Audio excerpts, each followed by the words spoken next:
So here we are asked to show that this particular series diverges using only the integral test. So this series is the sum from n equals 1 to infinity of 1 over n.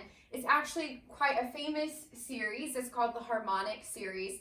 And sometimes it comes as a surprise to people that this, in fact, diverges. It seems like if you're adding a bunch of really tiny fractions, eventually you should come to some number. But in fact, we don't. And if you don't believe me, we're going to show why.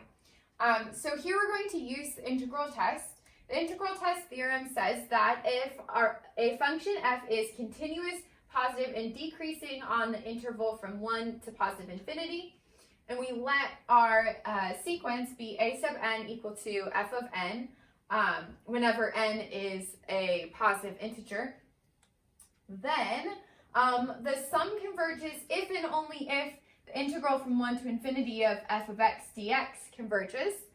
And likewise, the sum diverges if and only if the integral diverges. So the important thing to remember is if we're going to use a theorem to prove something, we first need to show that whatever we're given meets the conditions of the theorem. So what's important here, our theorem says that our function must be continuous, positive, and decreasing. So we're going to need to show that if we have a function 1 over x, that it in fact is continuous, positive, and decreasing on the interval 1 to infinity. So first we're going to let f of x equal 1 over x. And we're picking this so that our a sub n would be f of n, like the theorem says. So we're going to look at this function. It's pretty obvious that f is continuous.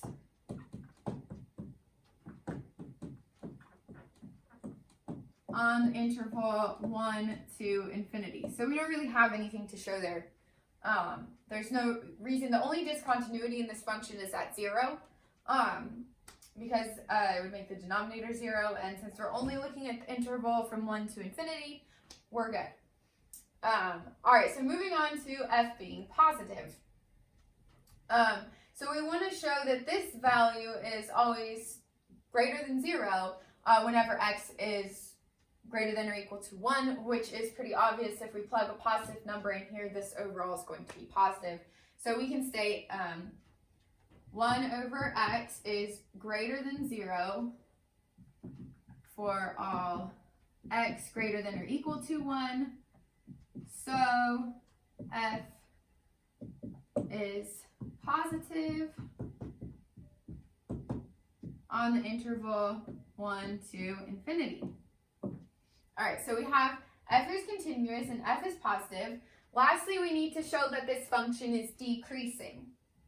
To do that, we're going to have to use something from Calc 1. Whenever we want to show that a function is decreasing on a given interval, we need to take the derivative and show that the derivative is negative on that interval. That would indicate that the function overall is decreasing.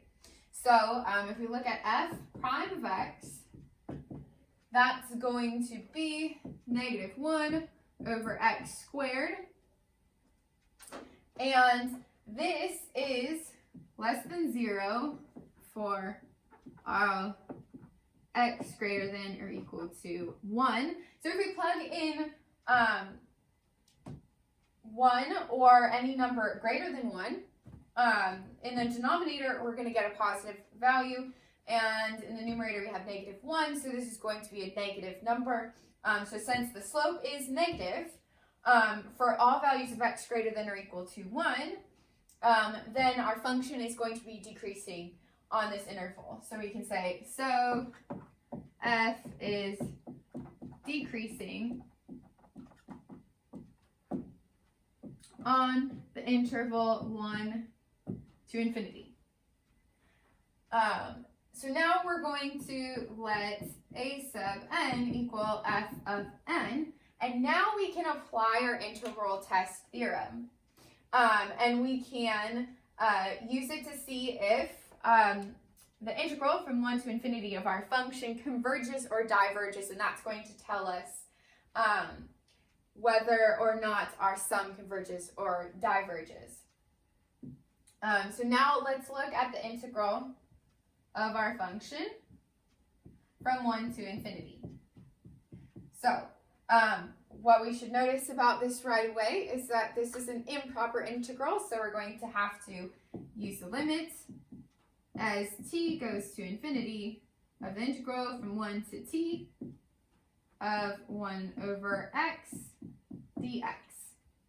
And now we can integrate this. That's going to be the natural log of x.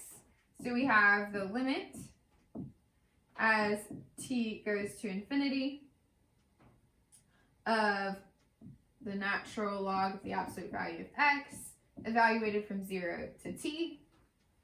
And so when we evaluate that, we get the limit as t goes to infinity of the natural log of the absolute value of t minus the natural log of, this is 1, which is important, the natural log of 1. All right, so now we can evaluate this limit. And we want to look at this limit. As t is getting really large, the natural log of 1 is just a constant, so this is going to be minus 0, since the natural log of 1 is 0. So that part we don't even need to worry about. However, the natural log of t, we want to think about what this function, the natural log function, looks like. And as t goes to infinity, the natural log function also goes to infinity. So this limit, this goes to infinity. So this integral diverges. So now we can use this theorem, the integral test theorem. Since our function meets the requirements of the theorem, we can use the theorem to say that since our integral diverges, our sum must also diverge. So we want to state that we're using the theorem, so we'll say by integral test theorem, since the integral from 1 to infinity of f of x dx diverges the sum, the sum from n equals 1 to infinity of 1 over n must